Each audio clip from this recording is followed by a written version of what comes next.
You open your phone to do something small, check a message, follow a link, answer a recruiter, buy something, confirm your age, open an app that used to open without asking so many questions, and then you stop. Not because you are paranoid, because the message looks official enough to be real, but slightly strange enough to make you pause.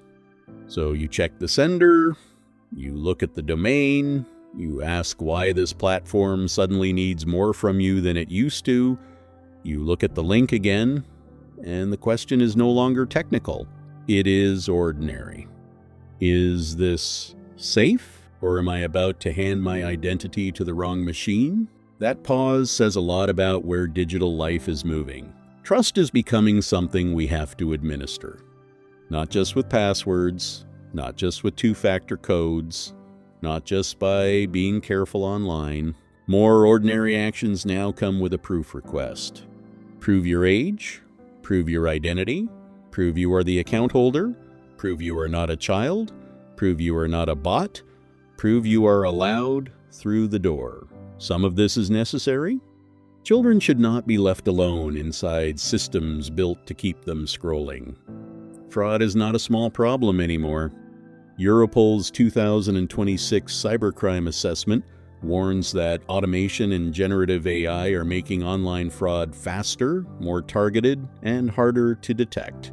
The FBI's 2025 Internet Crime Report says cyber-enabled crime cost Americans nearly $21 billion. So no, this is not imaginary risk. People are right to be careful. But the harder question is, what happens next? Because when protection becomes another layer of digital proof, ordinary people often end up carrying the risk from every side at once.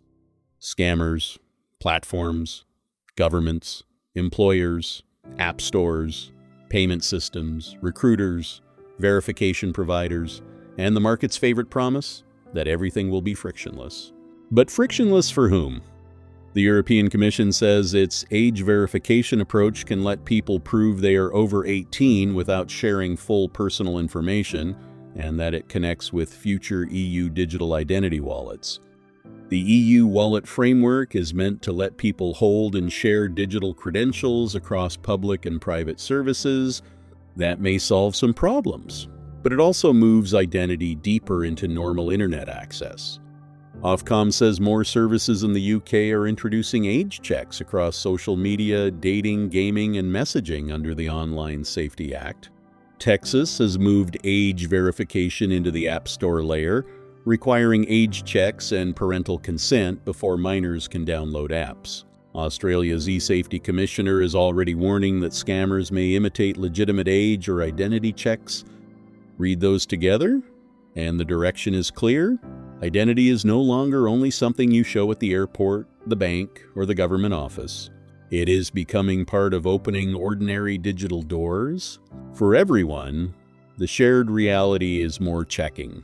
You hover over links, you do not trust the first email, you search the company manually instead of clicking the button, you close a message and come back later, you ask a friend, does this look real? You screenshot something because you may need proof later. You no longer treat a professional-looking message as professional. You treat it as unverified until it proves itself. That is not paranoia. That is adaptation. For many men, this pressure shows up around work, money, and status. A job offer used to feel like hope. Now it can feel like bait. Job scams are becoming more personal because fraudsters can use public information from places like LinkedIn to make fake opportunities look real. A man looking for work may not simply send a CV anymore. He checks the recruiter's email domain, he searches the official company site, he compares the vacancy with a careers page, he avoids moving the conversation to a random messaging app too early, and if he is unemployed, underpaid, or trying to change career, the scam is not only targeting his bank account, it is targeting his hope. That matters, because just be visible has become incomplete advice. Visibility helps people find you. It also helps people copy you, scrape you, target you, and impersonate you. The market tells ordinary people to build a personal brand. The fraud economy treats that brand as raw material. For many women, the same shift often lands through safety, privacy, and unwanted exposure. The online world asks them to verify more, share more, and trust more systems, while they also live with the practical risk that screenshots, fake profiles, deepfakes, harassment, stalking, or identity misuse can follow them harder. A woman does not need a theory of digital identity to behave differently. She may keep less public information on her profile. She may hesitate before uploading ID. She may avoid linking accounts. She may check whether a platform really needs a selfie, a passport scan, or a date of birth. She may choose slower access because the faster path asks for too much. The sharp difference is not that men care about privacy and women care about safety. That is too simple. The difference is often where the cost lands first. For many men, digital proof pressure shows up as work access, scams, financial pressure, and status anxiety. For many women, it shows up as exposure, personal safety, unwanted contact, and the fear that one bad disclosure can travel further than intended. Both are real. Neither should be turned into a competition. The uncomfortable truth is that online safety can become a moral shield for systems that quietly expand control. Child protection is real, fraud prevention is real, but a good purpose does not remove the trade-off. If every fix becomes another identity request, another wallet prompt, another app permission, another third-party verification layer, then safety has not removed risk. It has redistributed it. And the person at the bottom is still the ordinary user. A new paper on the UK Online Safety Act found sharp increases in VPN-related discussion and search interest around regulatory milestones, especially around age verification enforcement. Many users were not only talking about bypassing rules, they were talking about privacy, surveillance, and distrust of verification intermediaries. That matters. When a safety law makes people look for escape routes, the policy may still have a legitimate aim. But the everyday trust problem has not been solved. Another new paper on EU digital identity wallets found that users can overshare credentials in digital wallet situations even when the system is designed to be privacy-preserving. A credential assistant reduced mistakes, but did not remove them. That is the part the clean rollout language often hides. Privacy-preserving technology still depends on tired humans making good decisions at the exact moment they just want access. This is where the nice story breaks. The official language says user-controlled, privacy-preserving, secure, convenient. The everyday scene says something else. A person standing in a hallway after work, phone in hand, trying to decide whether a message is real while dinner gets cold and tomorrow's alarm is already too close. That person is not a cybersecurity department. And yet more of ordinary life now asks them to behave like one. The positive truth is that people are not as naive as the panic story suggests. Many are learning. They check domains. They refuse strange payment requests.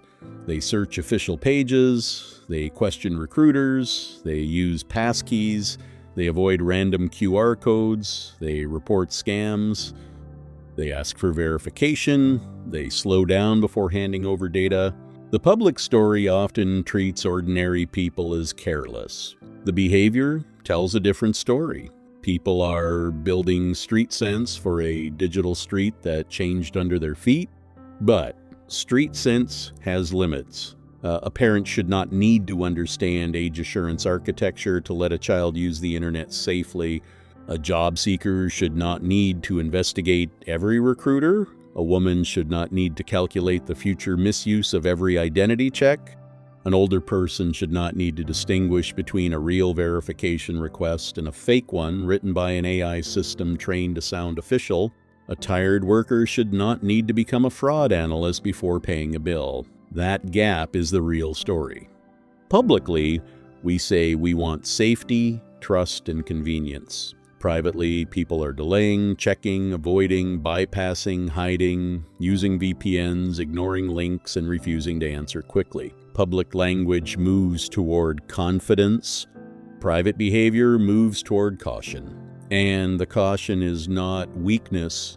It is ordinary people trying to protect what is left of their energy, privacy, and control.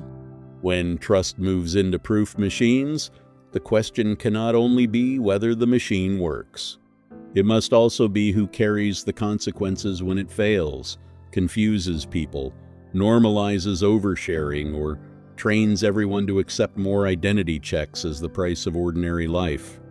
A good system should not demand blind trust from the people it claims to protect. It should ask for less, explain more, offer alternatives, protect anonymity where anonymity protects ordinary people from unnecessary exposure. It should make platforms and institutions carry more of the burden, not quietly move the burden onto the user and call it empowerment. Because this is not really about being anti-technology. It is about boundaries. A person should be able to say, "No, you do not need my full identity for that. No, I will not click that link. No, I will not move this job conversation to a random messaging app. No, I will not upload a document just because the button says continue. No, I will not treat convenience as proof of safety." This is how dignity comes back into digital life. Not by rejecting every tool, not by pretending risk is fake, but by refusing to let ordinary access become a constant demand for more proof, more data, more exposure, and more unpaid vigilance.